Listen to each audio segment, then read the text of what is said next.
Good morning students. आप gravitational potential का basic formula कर चुके हैं। क्या था? Work done in moving a body having mass from infinity to a certain distance. आज हम इसका प्रूफ करेंगे, यानी पोटेंशियल का फॉर्मूला फाइंड आउट करेंगे in terms of G, M and R, क्योंकि हम सभी स्टार्टिंग से फोर्स का फॉर्मूला भी जी एम आर की टर्म में, तो ऐसा ही पोटेंशियल का फॉर्मूला भी अब हम जी एम आर की टर्म में फाइंड आउट करेंगे।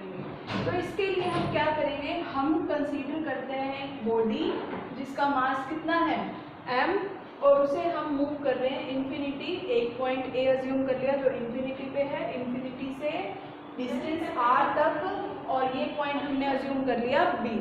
ठीक है, तो यहाँ से यहाँ देखो, जब ये जा रहा है, ये एक बॉडी है जिसका कुछ मास है, ये यहाँ से यहाँ मूव करेगा तो इसके आसपास से और बहुत सारी बॉडीज मिलेंगी, वो सब इसके ऊपर कोई ना कोई फोर्स ऑफ अट्रैक्शन लगा रही होगी, जिसे कि हम ग्रेविटेशनल फोर्स बोलते हैं। कोई ना कोई इसको अपनी तरफ अट्रैक्ट करने की क्या कर रहा होगा, ऐसे कोशिश, जब ये इस पाथ पे जा रही है। लेकिन ये उनकी तरफ अट्रैक्ट नहीं होती, इसने अपना एम बनाया हुआ है, वो इसी पाथ से होती हुई ए से बिल्कुल बी तक जा रही है। तो यानी कि जो उसके ऊपर फोर्स लग रहे हैं उसके अगेंस्ट उसे फोर्स लगाना पड़ेगा अपने ऊपर, तभी वो मोशन कर पाएगी, यानी वो हो पाएगी इस ए पॉइंट से बी पॉइंट तक। और उसके लिए उसे अपने ऊपर क्या करना पड़ेगा, वर्क करना पड़ेगा। जैसे फॉर एग्जाम्पल आप जैसे कर रहे हो, 12th जाते हो, ठीक है, 12th तक पढ़ते हो, तो आपके बहुत सारे दोस्त बनते हैं ना, किसी से लड़ाई भी हो जाती है। तो ऐसा ही कुछ सिस्टम होता है, जब आप एक मास को एक लोकेशन से दूसरे लोकेशन तक मूव कर दो तो उसे भी आसपास बहुत सारे मास मिलते हैं, तो कोई उसे अपनी तरफ अट्रैक्ट कर रहा होता है और कोई रिपेल। बट यहाँ रिपेल का काम नहीं है, क्योंकि सभी बॉडीज एक दूसरे को यहाँ पर अट्रैक्ट करेंगी। ग्रेविटेशनल फोर्स हमेशा हर बॉडी को क्या करता है, अपनी तरफ अट्रैक्ट करता है। ठीक है, तो जब वो उसे अट्रैक्ट करेंगे तो लेकिन ये वहाँ नहीं जाएगा, यानी इसको अपने ऊपर एक और फोर्स लगाना पड़ेगा ताकि ये वहाँ ना जाए, क्योंकि उसे यहाँ से यहाँ मोशन करना है। ठीक है, तो वो फोर्स से उसको एक क्या मिल जाएगा, वर्क, और वही वर्क उसमें स्टोर हो जाएगा in the form of energy, जिसे हम बोलेंगे ग्रेविटेशनल पोटेंशियल एनर्जी। तो आपको बात समझ में आ गई होगी। यहाँ पर potential word is related to कि भाई उसके अंदर कितनी, मतलब कह सकते हो कैपेबिलिटी आ गई है, और वो कैपेबिलिटी कब आएगी, जब कोई उसके ऊपर फोर्स लगा रहा है लेकिन फिर भी वो उन पर ध्यान नहीं दे रहा, वो एक पाथ से दूसरे पाथ तक आराम से चला गया। मैं एक और एग्जांपल बताती हूँ। जैसे मान लो किसी ने 12th की, वहीं किसी ने ग्रेजुएशन करनी है ना, मैं ग्रेजुएशन बोल देती हूँ, फिर वहाँ किसी ने मास्टर कर ली। मीन्स एक बच्चा जो है बिल्कुल स्टार्टिंग से लेकर यहाँ तक, कोई तो सिर्फ इतना मूव किया, इतना डिस्प्लेस हुआ, कोई इतना, और कोई चार्ज या कोई बॉडी जिसका मास है वो इतना डिस्प्लेस हो गई। तो यहाँ से यहाँ तक डिस्प्लेस होने में उसने जो फोर्स लगाया होगा अपने ऊपर अगेंस्ट जो दूसरी बॉडी उसके ऊपर फोर्स लगा रही है, उनके अगेंस्ट जो उसने फोर्स लगाया अपने ऊपर वो कम लगाया, इस केस में ज़्यादा और इस केस में और ज़्यादा, है ना, क्योंकि यहाँ से यहाँ तक जब वो गया तो और ज़्यादा उसके ऊपर कोई ना कोई दोस्त बने, दुश्मन बने, यानी और ज़्यादा बॉडीज़ ने उसके ऊपर फोर्स लगाया, बट उसके अगेंस्ट वो अड़ा रहा और अपने ऊपर फोर्स लगा के वो आगे बढ़ता रहा।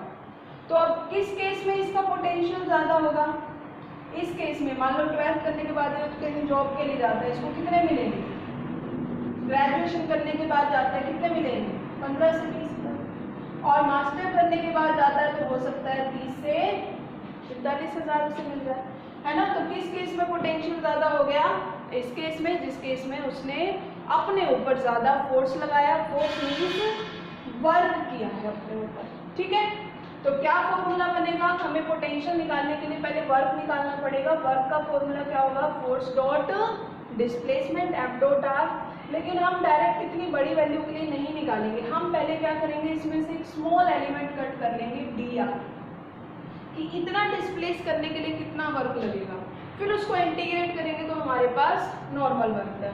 तो हमने डी डब्ल्यू ले लिया, किसके इक्वल हो गया, एफ डॉट डी आर, और डॉट प्रोडक्ट हटाते हैं तो बच्चों क्या आता है, कोस थीटा, और थीटा यहाँ पर हम क्या पुट करेंगे, 180 डिग्री। क्यों 180 डिग्री पुट करेंगे इसका वही एग्जाम्पल जो मैंने इससे प्रीवियस वीडियो में दिया था आपको, कि एक बच्चा चॉकलेट लेना चाह रहा है, आप उसे दिलाना चाह रहे हो, लेकिन उसके फोर्स से नहीं, आप उसे अपने फोर्स से दिलाना चाह रहे हो, ठीक है। तो वो आगे भागना चाह रहा है, बट आपने फोर्स कहाँ लगाया, पीछे की डायरेक्शन में।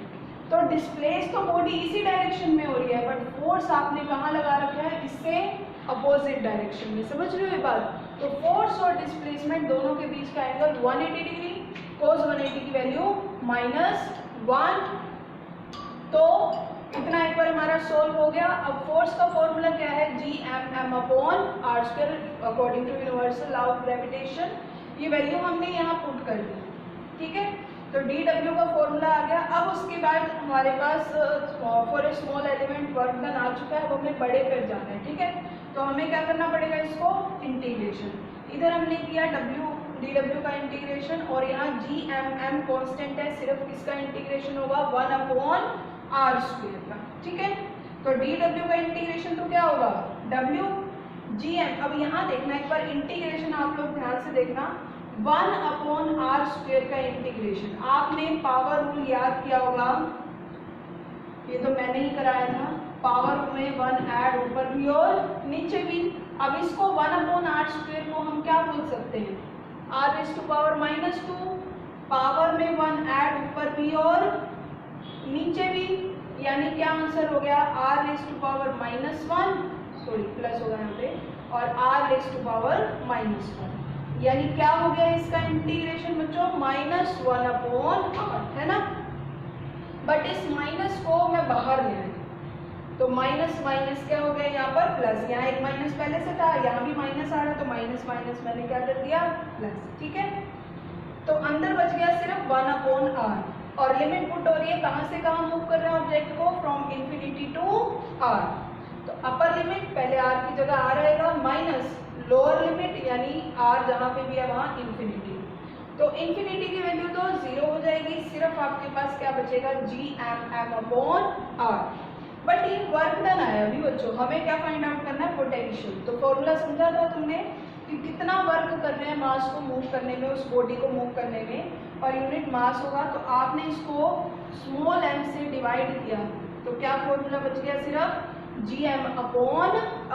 So this is the potential acquired by a body in moving from a point to another point, या from infinity to a certain distance r। उसके बाद है ग्रेविटेशनल पोटेंशियल एनर्जी, क्योंकि जितना वर्क वो अपने ऊपर कर रहा है यहाँ से यहाँ तक जाने में, उतना उसे पोटेंशियल मिलेगा, यानी उतनी उसके अंदर एनर्जी आई है।